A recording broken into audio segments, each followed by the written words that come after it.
What is up, guys? Happy Tuesday. It is July 1st, so welcome to July. In this video, we're going to continue our all 32 fantasy depth charts. This is going to be part 2.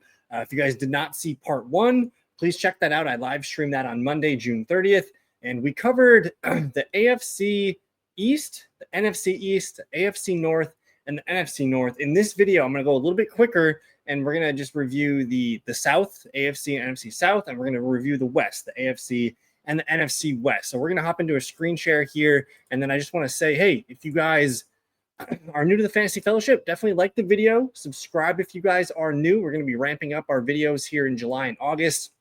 And if you guys are interested, thefantasyfellowship.com, we're running a summer promo. If you guys go check out the packages we have there, the season-long package, which gets you 365 days of access, use promo code SUMMER, SUMMER. You'll get 40% off. Really good deal. All my projections, all my in-season content, a lot of extra data there for you. Check that out. It's going to be only $30 for you guys for the whole year. So let's hop right into this. We're going to go with the AFC South, Houston Texans, and I think we should be excited about the Texans. I see this offense stepping forward. We did lose Laramie Tunsil, but they added some offensive linemen here on the left side here. They also added Christian Kirk in the slot. Jaden Higgins here, who they drafted in the second round. I don't think we're going to see Tank Dell this year. So Jalen Noel, who they also drafted in the third round this year, is a pretty good option behind Kirk and behind Jaden Higgins. He'll probably rotate in as the number 2, number 3 guy. And then John Mechie here, we know he's still there. Justin Watson, just a deep ball guy kind of thing. But this offense it's all around CJ Stroud. The offensive line looks to be in pretty good health. But can CJ Stroud pick up where he kind of left off his rookie year? That's the main question. Last year, they had offensive line issues. Joe Mixon was in and out. Injuries at receiver to Stephon Diggs, Tank Dell. This offense just couldn't catch a break last year, but I do expect them to get on track in 2025. So CJ Stroud, man, he's one of the cheaper QB options this year. I think he can be a top 10, top 12 QB. He showed willingness to run a little bit more in 2024, which I'd like to see. And these receivers are pretty nice. Nico, Higgins, and Christian Kirk. I know a lot of people are like, oh, whatever, Christian Kirk, but I think he's a serviceable slot receiver. And if they continue to use him in that role, I think he could be a sneaky play this season. But as far as guys I'm drafting on the Texans this year, it's Nico Collins. Like, that's the one Texan that I want to try and get pretty aggressively, whether he's a second-round pick in your fantasy drafts. I think he can be a top 5 fantasy receiver this year. Top 10, top 12 is his floor, but there's an outside chance, man. If he catches, 10, 11, 12 touchdowns, 1,400 yards, he could put up a huge season and be one of the reasons that gets you a fantasy championship this year. So Nico Collins is the guy. After that, Joe Mixon. I'm slightly interested in Joe Mixon. Last year, we did see a little renaissance for veteran running backs, and I just think the offensive line's serviceable. Joe Mixon's going to get touches. They did bring in Nick Chubb. They drafted Woody Marks, whatever, in the 4th round, and Dameon Pierce did look better last year. But this is Joe Mixon's running back room. He's a running back, too, with some upside, I think, most weeks. I do worry about his age and things like that. But for me, it's Nico Collins. That's the guy I want from this offense. You can put Jaden Higgins on your bench or Christian Kirk on your bench and see what happens with those guys. Maybe you can flex them at some point.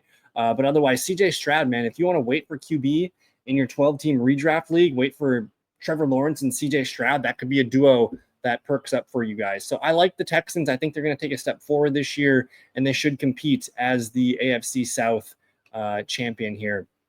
Let's look at the Indianapolis Colts. There's a lot going on here. And really, Tyler Warren's the new piece here for weapons, but it's all about Anthony Richardson and Daniel Jones. As of today, July 1st, it does look like Anthony Richardson's probably going to be the backup going into the year. Daniel Jones has been the guy throughout OTAs and minicamps as Anthony Richardson nurses his shoulder injury. And if Anthony Richardson can't outplay Daniel Jones in training camp, which is one of the big battles to watch, this offense might actually be kind of useful for fantasy. If Daniel Jones, who I think is an upgrade, not a great thrower, but he's definitely an upgrade as a passer to Anthony Richardson. And he can kind of do some of the same things rushing-wise here. So Daniel Jones might be the preferred option for fantasy at QB. He's nothing more than a superflex QB2, QB3 option, but I do think he brings up the pass catchers, specifically Josh Downs and Michael Pittman Jr. I think both those guys become wide receiver 3 flexes with Daniel Jones. Even if Anthony Richardson's out there, I think Josh Downs is the receiver that I prefer to have from the Colts offense. Alec Pierce is just the best ball guy. Tyler Warren, though, has a legit chance to lead this team in receptions, targets, yards, touchdowns as a rookie. I think when you draft a guy like that, you're going to find ways to get him the ball. I'm still going to bet on Josh Downs to probably lead the team in receptions and targets, but Tyler Warren might be their number 2 target in this offense. And if you want to wait for tight end, I think a tight end duo of Tyler Warren and like Mike Gesicki, Tyler Warren and Zach Ertz, that could pay off for you guys. You start Zach Ertz at the first few weeks of the year, see how Tyler Warren looks, and go from there. I think that can work. But honestly, this offense is all about Jonathan Taylor. Another 300-plus season coming, or 300-plus touch season coming for Jonathan Taylor. I'm willing to take him in the second round to be my RB1. And again, if Daniel Jones is the QB, that's going to lift Jonathan Taylor's passing volume just a little bit. And even if it is a rich rushing volume for Jonathan Taylor is going to be there. So the Colts, interesting team. We like their offensive line. We just don't know what we're getting at quarterback. So that's one of the big camp battles to watch in 2025. Jacksonville Jaguars, one of my favorite teams to have a positive step forward in 2025. Trevor Lawrence was starting to put it together last year. He had multiple games of 2 touchdown passes. He was rushing for touchdowns in the middle there of October. He was looking like he was going to turn the corner and this Jags offense was going to perk up, but then he gets injured. And then it's this offense is Brian Thomas Jr. It's Travis Hunter. Brian Thomas Jr., man, he's worth a top 10, top 12 pick in your redraft leagues. I think if you can get him in the second round, you're stealing. I have him as a top 5, top 10 fantasy receiver this season. He could finish as the wide receiver 1. He was that good. Even when it went to Lawrence to Mac Jones, he was still producing at a very high clip. So if we get a whole Trevor Lawrence here with Brian Thomas Jr., wide receiver 1 is definitely his upside. Double-digit touchdowns, 1,500 yards, big plays, a lot of catches, a lot of manufactured touches for Brian Thomas Jr. He is the crown jewel of the Jags here. And then with Travis Hunter, man, I'm going to advise caution because he's getting kind of up there in ADP for drafts. I think I want him on my bench. I don't want him as my wide receiver 3 flex out there week 1. I want to see if he can earn a starting spot in my roster. So I don't know where he falls in redraft when it's time to draft, but I do like him. He's going to play defense, but he's going to be out there in a lot of passing situations too. And he is a very, very good fantasy receiver. So I think Hunter worth a pick, hold on your bench. Diami Brown, I like him in deep best ball formats. And then Brenton Strange, who is probably, as of today, like Pat Freiermuth got blanketed by Jonnu Smith. I think Brenton Strange is the sleeper tight end to target. He looked pretty good in spots last year with Evan Ingram out. I think he can be a volume guy. He's like a Jake Ferguson type player, but he could be a guy that just gets a lot of volume. 60, 70 catches are well within his range this year, and they trust him. He's a veteran in that system. And I think one of the tight ends that I'm looking for if I miss on tight end. Trevor Lawrence is a top 10, top 12 QB1 option for me this year. One of my favorite sleepers at the QB position. I'm drafting the shit out of him in best ball leagues right now, pairing him with BTJ, Travis Hunter, Strange, some of the running backs here.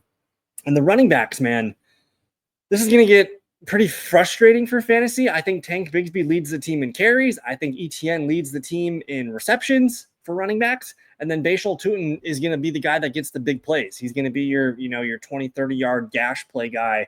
And there's a chance, man, if Bigsby or ETN get hurt, open the door for Tutin. Maybe he gets on the field and is somewhat of a Bucky Irvin type for Liam Cohen here. I like stashing him on my bench in redraft leagues, but I am taking the value on Tank Bigsby. I think he leads the team in rushing attempts and touchdowns and rushing yards this year. So I think he's the safe rusher leader. And then if ETN, man, he can get traded and can really open things up for Bigsby and Tutin. There's a lot to watch here. So we're watching training camp for this running back role, but I do like the Jags to throw the ball in 2025. Let's move on to the Tennessee Titans. I don't think you need a Tennessee Titan on your fantasy team this year. I will say I do think the opportunities for Calvin Ridley do look pretty good. He's going to be inconsistent. I think he's a better best ball wide receiver 3 flex for you, but he's the clear and only wide receiver in town that can command targets. I think Van Jefferson's whatever, Tyler Lockett's probably dust. We're watching for Alec Iomaner and Shamir Dyke, who they drafted in the 4th round. I think those guys could be guys that get more work as the season comes on, but probably not a redraft hold. And then Chico Conquo, maybe he's a deep tight end too in best ball for you. Probably not a guy you want in your lineup every week for redraft leagues, but maybe. And then Cam Ward, man, I think for super flex leagues, you're intrigued as your QB 2-3 option. I do think they're going to have to throw the ball a lot. I don't expect them to win a lot of games. And then Tony Pollard actually looks okay as like a veteran running back 2-3, especially if you can get him as your RB3. I think that's where you can provide some value, and you can spot start him or flex him, whatever you need. I do think Tajay will be involved in the receiving game, but it's Tony Pollard. They paid him good money. We're going to see this offense run through Tony Pollard, Calvin Ridley in play action, things like that. But overall, the Titans, this is kind of an eat it year. They do need an alpha receiver. They do need to continue to build that offensive line. We'll wait and see on the Titans in 2025. Moving on to the NFC South, I think this is one of the sleeper teams in the NFC. Really, the whole NFL. It's the Atlanta Falcons. We're going to see Michael Penix start the whole season, and he is definitely a guy I'm intrigued with. I don't think I'm going to see him as a top 10, top 12 QB because just Bijan Robinson exists, and this offense is going to run through him. But there's a chance Michael Penix puts up big numbers this year and is a really strong QB2 for Superflex League. So I am pulling triggers on Michael Penix Jr., but it's Bijan Robinson, man. I think my rule this year is, hey, first round, I want Bijan Robinson. If I can't get Bijan Robinson, I want Drake London. These are the two pieces of that offense that are just going to get pummeled with opportunities in 2025. So Bijan, I'm willing to take him as the RB1. I think just everything's aligning for him to be the guy this year. Tyler Algier is just a handcuff at this point. But Drake London, man, he was a top 5 receiver last year in fantasy, and I think he can improve. So he is a clear target for me. I think round 2, if I miss on Brian Thomas Jr., I look for Drake London as that next guy up.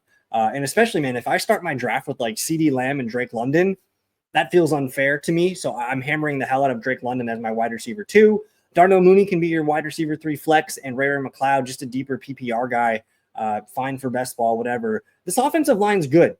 I think they're going to keep Michael Penix Jr. clean. They're going to keep big lanes for Bijan Robinson. And then what do we get at tight end? Kyle freaking Pitts. I thought for a second he was going to get traded to Atlanta. That does not happen.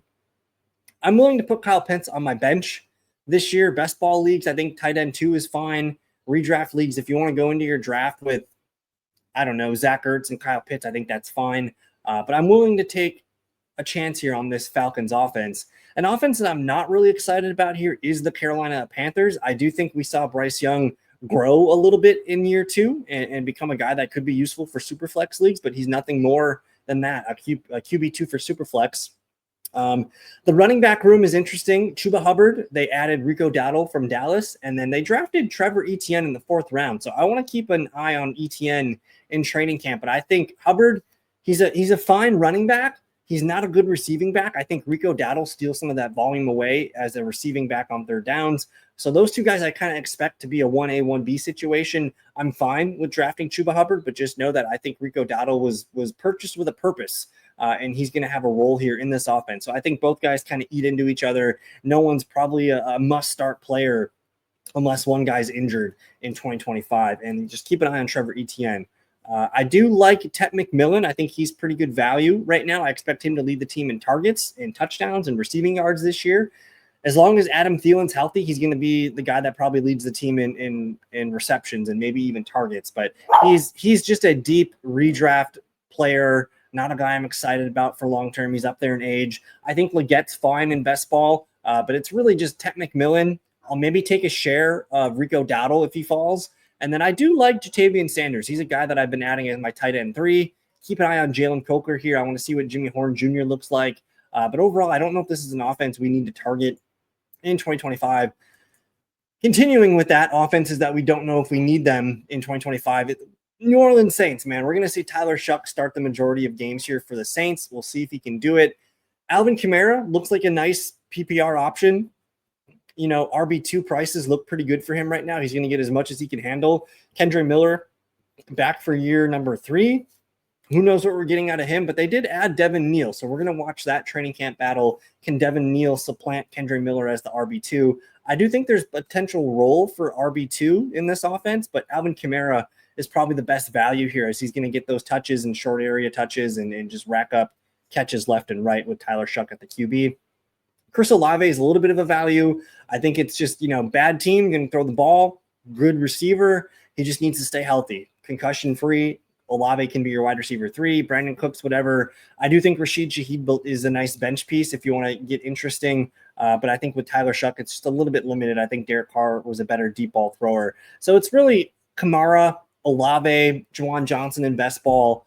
This offensive line actually looks really good. Look at all the first-round talent here in this offensive line. I think the offensive line could actually be pretty solid this year and be good for Kamara and maybe one of these other backs if something does happen to AK-41.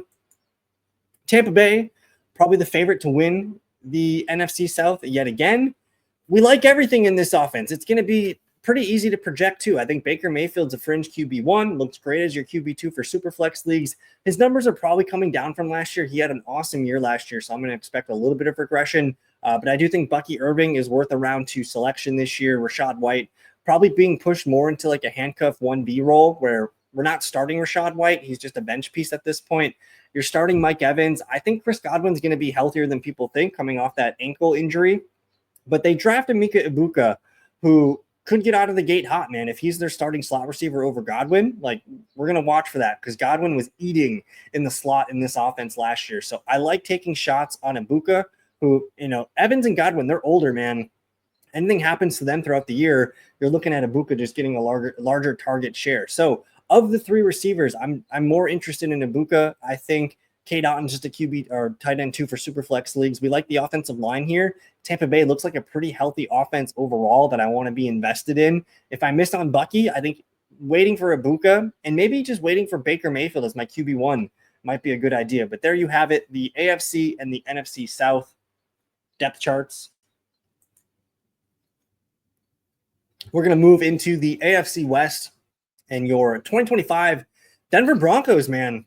Some interesting additions here. They add Evan Ingram, tight end 1, which they desperately needed. They add RJ Harvey, round 2 of the NFL draft, which was a bit of a surprise. And then they add J.K. Dobbins just a couple weeks ago. So 2 running backs at the top of the depth chart there. They draft Pat Bryant in the 3rd round to maybe compete for a wide receiver 3 spot. But what do we think of this offense? I think Bo Nix last year overachieved just a little bit. I'm not a big Bo Nix fan. I think he's a dink and dunker. I don't think he's a great quarterback. He's going to hit that 6 to 10 yard target range consistently, though, which does have value. He's going to move the chains. He's going to pick up, things with his legs and be a rusher. I think he can be a fringe QB1, but I do see a little bit of regression coming in this year, even though they did increase the talent on this roster. But I like Bo Nix. I just think, I'm going to take a chance on Baker, Purdy, Jordan Love, some of those other guys. I think I'm going to take ahead of Bo Nix slightly, but Bo Nix QB2, I can be totally on board with in a super flex. The running back room, if they wanted J.K. Dobbins to be the lead back on this team, I think they would have signed him a while ago. So the late signing is a little bit of a confident boost for me with RJ Harvey, who they drafted. They have a plan. They have a vision for him. He's a good receiving back. He's a good running back. I think RJ Harvey is still the guy that leads this team in touches and receptions this year. So take the discount on RJ Harvey while you can right now in best ball leagues. I still like J.K. Dobbins as like a, RB4 or 5 on my bench because he's probably going to get some opportunities. Maybe he's the goal line back, short yardage guy, Achilles, whatever. But he did look good last year in LA. But I think I'm betting on RJ Harvey in that round 2 draft capital to be the lead back here. So I like him as my RB2 flex. Dobbins to me is just an RB3, bench player. And then at receiver here, man, I think there's a legit chance for Evan Ingram to be the leading receiver on this team with receptions and targets. So he's one of my favorite tight end to target. I think Cortland Sutton's fine as a wide receiver 3 flex. I'm not super excited about that. Marvin Mims is going to be inconsistent. Best ball, I'll take him. Redraft, I'll probably avoid him. And then there are some good reports out of camp on Devon Vele, who I've been taking in best ball. But outside of Sutton, Ingram, Harvey, Nix, and Dobbins, that's kind of the core of this offense that is within trustworthiness for redraft leagues. And then we'll keep an eye on Pat Bryant. If he can break into the starting role, I think that would be great news. Offensive line looks pretty okay. I expect the Broncos to be contenders in 2025. The Kansas City Chiefs. Not a lot of new faces here, man. A lot of depth pieces, but it's kind of rinse and repeat, man. Mahomes is a top 10 QB. I don't know if his top 5 days are ahead of him anymore, but Mahomes is cheap. QB 6, 7, 8 in that range. I think I'm interested in that. The real question here is pretty much everything else outside of Patrick Mahomes. We have questions at running back. Isaiah Pacheco, he looked good the first few games last year. He gets hurt. Doesn't look like himself at the end of the year, but I do expect him to be the lead back in 2025. I like him as an RB2 or 3, somewhere in that RJ Harvey role or range. And then Kareem Hunt, I'm not drafting him. I think Elijah Mitchell's interesting. I'm not really clicking on a lot of backup chief running backs. I think if I'm fine with Pacheco, I'll click on Pacheco to be my RB2 or 3 and continue to build behind him. But otherwise, at tight end, Kelsey's back. Kelsey's a top 5, top 10 tight end every week. He's going to continue to slow down, though, so keep an eye on Noah Gray in dynasty formats. But the receiver room now has Rashee Rice, Xavier Worthy, and Hollywood Brown. They add Jalen Royals in the 4th round. They bring back Juju Smith-Schuster, Sky Moore, whatever.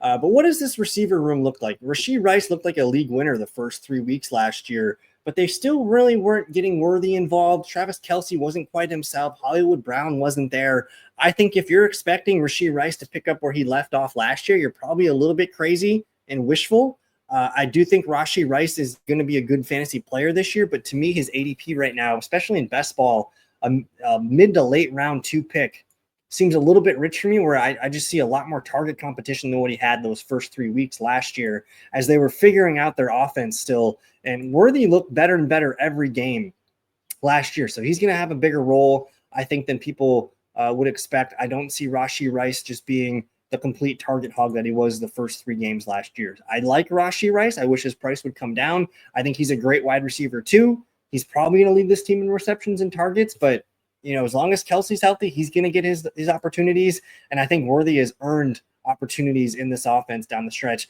And then healthy Hollywood Brown man is going to take some deep ball threats from this team. So I want exposure to all 3 of these guys. I think Rice round 2 is just a bit rich. I click on Worthy a little bit more because he's a 5th round pick.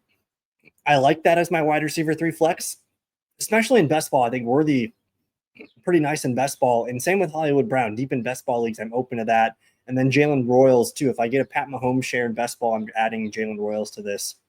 So the Chiefs, man, kind of rinse and repeat. We know what they're going to do. We know the names. You just got to keep adding those Chiefs players to your team. The Raiders, we're going to be quick about. It's a new look team. Pete Carroll, he brought in Geno Smith. They draft Ashton Genty. They add a handful of receivers here, Deontay Thornton and Jack Besh. What do we want from this team? We want Brock Bowers and Ashton Genty, and I think you move on. Geno Smith's a QB3, QB2 for Superflex leagues. I'm not drafting a backup running back on this team. I'm fine with Jacoby Myers as my wide receiver, 3 or 4 flex, but Deontay Thornton maybe in best ball, Jack Besh maybe in best ball. I don't really want to be involved in the receiving core. Geno Smith's going to hit Brock Bowers. He's going to hand the ball off to Ashton Genty. That's the 2 things I know about this offense. I think they're, destined to win 6-7 games this year and just kind of be middling. They need an alpha receiver on this team for the future, and they need to find that QB1 for the future as well. So I kind of see this as just, hey, Genty, how many touches can you handle? Brock Bowers, you're going to get the ball when Genty doesn't get the ball, and we're going to sprinkle in these receivers here. So I'll be quick with the Raiders. Overall, not too excited about their other pieces, not named Genty and Bowers. The LA Chargers, I think this is a team that's got a lot of pieces worth drafting. The first one off the board is going to be Ladd McConkey, who in round 2, I'm taking Ladd McConkey over Rashee Rice. I think his role is very clear and defined. I see him easily leading this team in receptions, targets, yards, and touchdowns. He is the guy that I want in round 2 over Rashee Rice, a guy that really made strides as he got better and better each week last year. He's worth a round 2 pick. You get him around 3 sometimes in redraft. I think that's a slam dunk. But Omarion Hampton, man, he might be a league-winning back in 2025. They add Najee Harris. That's fine. They want to run the ball. That's first and foremost. The run sets up everything in this offense, and Najee could be your goal line back. He could be your short yardage back. He could just be your 1B backup back, handcuff type too, because I think Omarion Hampton's just simply better at everything. And if Hampton kind of starts the season slow, I'm fine with that. I think over time he's going to look better and better than Najee Harris. I think round 4, it's worth pulling the trigger. I see him going round 3 in best ball leagues. Omarion Hampton is a guy that, as the season gets longer, could be your league-winning running back 1 that you have, in your RB2 spot. So Hampton, I'm signed up for. I don't draft a lot of Najee Harris. If you guys watch my stuff, we don't really like Najee Harris. At receiver, though, you got Quentin Johnston, best ball I'm fine with. Mike Williams, I take shots on deep if I have a Justin Herbert share going. But I do think Trey Harris is a guy that's going to get on the field more and more as the season goes on. So keep an eye on Trey Harris. The other guys, they're not super excited. But it's all about Ladd McConkey. It's all about Amari Hampton. I like Justin Herbert as a QB2 in Superflex leagues. He looks good as a fringe QB1, too. And then tight end room's crowded. Disley, Conklin, Gadsden. Probably not a position you're going to be reliant on consistently every week. So I like the Chargers. I think this is a team that gets better in 2025. And let's move on to the NFC West. We are cruising along here. I'm a little bit bummed with the Cardinals, man. They didn't do anything to get better, I think, on offense this year. They add a lot of guys in the depth range here. They really built the defense out, though. They add a first-round defensive end, cornerback here. They add some more depth at outside linebacker, middle linebacker, right cornerback, free safety. They really focused on the defense. Even in free agency, they focused on defense. So maybe that's the one boost. The defense is better, which means more offensive opportunities for this team. That could be true. But the fact that they didn't add a number 2 receiver that can get open baffles me just a little bit. But nonetheless, Kyler Murray is going to be a top 10, top 12 quarterback 1. Nothing's really changed with him. He's going to run the ball a little bit, get some big plays in the passing game. He's fine. He looks great as a QB2 for Superflex leagues. But I'm just a little bit worried about him being consistent week to week. I think James Conner is kind of in that boat with like Joe Mixon, Aaron Jones, these veteran running backs that you feel good about as your RB2, but you want to make sure you have someone to pull up just in case of emergency. Trey Benson would be the guy that I want to put on my bench in a redraft league just from a handcuff perspective. I think he looked good last year. Anything happens to James Conner, we're probably starting Trey Benson as a running back 2. Trey McBride, yeah, draft him. He could be the tight end 1 this year. He's catching more than 2 touchdowns, that's for sure. He's going to lead this team in pretty much every category, receptions, targets, maybe yards and touchdowns this year. But we're hoping Marvin Harrison gets more involved this year. That's their job. That's the whole job of this offense. They did not unlock Marvin Harrison Jr. last year. If they can find more easy layups for him to get the ball and move the change, that's going to be a big deal. I view him as a wide receiver 2. At prices right now, you can get him as your wide receiver 3, and that's where a value is. I think Michael Wilson's fine in a best ball league, Zay Jones, whatever. But it's Marvin, it's McBride, it's Murray, it's James Conner, a little bit of handcuff action with Trey Benson. Offensive line, not great. So they're going to have to pass the ball. The LA Rams. They made some important moves, man. They swapped out Cooper Kupp for Devontae Adams, which I don't think Devontae is slowing down yet. We didn't see any evidence of that last year from the Raiders to the Jets. I think that's an offensive upgrade for this team. They add an offensive left tackle here, add a center here from Chicago. Offensive line still a little bit of a weak spot for this team, but I think it's enough to get the job done. Puka Nacua, man, I think wide receiver 1 is his upside. Top 5 play almost every week in rankings. Devontae Adams, you can get him as your wide receiver 2 or your 3. I think that's a steal. I think these 2 guys are going to feast in 2025 with Matthew Stafford at the helm. Stafford still can't run. He's a QB2 for Superflex that you want to get your 15 points. You get it. He'll get you 1-2 touchdowns per game. He'll throw for 250 yards. He'll make some big days happen, but he's consistent. We trust him. 2 offensive weapons here at receiver.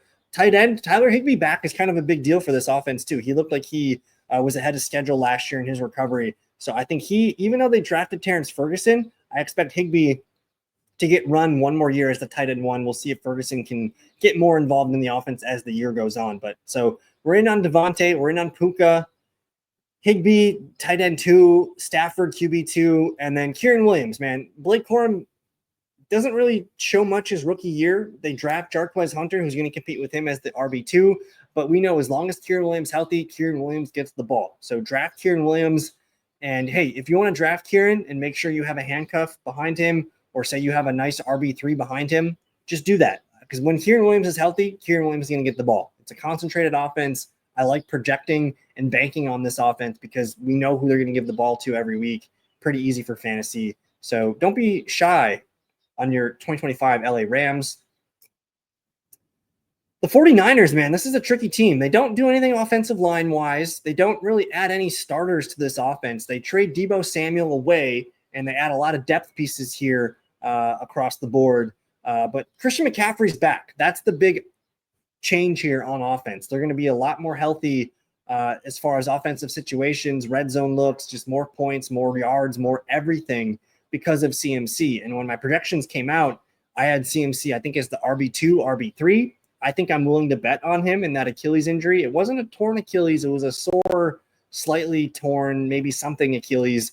I think he's back and ready to load as your RB1 this year. So I'm interested in McCaffrey first and foremost. I love George Kittle. I think he's rock solid as the tight end 4 off the board. I think Brock Purdy, great as a QB2 in Superflex leagues. He's probably going to be a fringe QB1 by the end of the year because, hey, Brandon Ayuk, Ricky Pearsall, Juwan Jennings, not the sexiest group, but it's a very good group nonetheless. They're going to run a lot of wide receiver 3 stuff. And can Brandon Ayuk be effective first year back from that knee injury? We'll see. I think I'm buying shares on Ricky Pearsall to be a wide receiver 3 flex. I'm buying shares on Jennings to be a wide receiver 3 flex. And then when Ayuk does fall, I grab him too because I think he's going to get better as the year goes on. But this offense it's about Purdy, McCaffrey, Kittle, and then he's going to spray to these receivers, and those guys are all probably wide receiver 3 flexes for 2025. But I like the 49ers to step forward this year. That defense is going to look better this year. The first and second round picks on defense. They add Malik Mustafa here, a couple other guys on the defensive side from free agency. Seattle Seahawks are going to look different, man. A lot different. You bring in Sam Darnold to be the QB1. You pay him 3 years, $100 million, whatever it was. You got Drew Lock. You draft Jalen Milroe. I'm excited to see Jalen Milroe. I like Milroe as a QB3 in best ball leagues. But wide receiver, this is all Jackson Smith in the Jigba. He's going to lead the team in targets, yards, receptions, and touchdowns. He's worth a round 2, round 3 pick. He's probably a fringe wide receiver 1. Looks excellent as your wide receiver 2. Marquez Valdez, Scantling, fine, whatever. Best ball shots. Cooper Kupp, he did. Yeah. It looked like he was declining last year, so I'm a little skeptical on Cooper Kupp. That makes me more bullish on JSN. And just with Cooper Kupp not being 100% sure he's going to be healthy all year, I want to watch Torrey Horton, Ricky White III, see which guy looks better in training camp. Because keep an eye on one of these guys. They might be starting at some point this season. Kenneth Walker's fine as your RB2 flex. Zach Charbonnet, a great bench stash, RB3. He looks fine there. I like this offense, but I think it's going to be very concentrated to JSN, the running backs, sprinkles of a wide receiver 2, and then the tight ends are going to eat into each other. I like Fant. I like Barner. I like Elijah Arroyo. I just don't think we're going to care for fantasy, from a consistency perspective. But I do think the Seahawks are exciting with Sam Darnold nonetheless. But there you go. We just speed raced it. We did like an hour and 10 minutes the other day on part 1. Part 2, 33 minutes, concise, quick bullet points on the fantasy depth chart. Thank you for watching. Don't forget to like the video, subscribe if you guys are new. Check out thefantasyfellowship.com. Shout out Grant Holmes back here pitching for the Braves tonight. And thank you guys for your time. Fantasyfellowship.com. Peace. Got me feeling icy.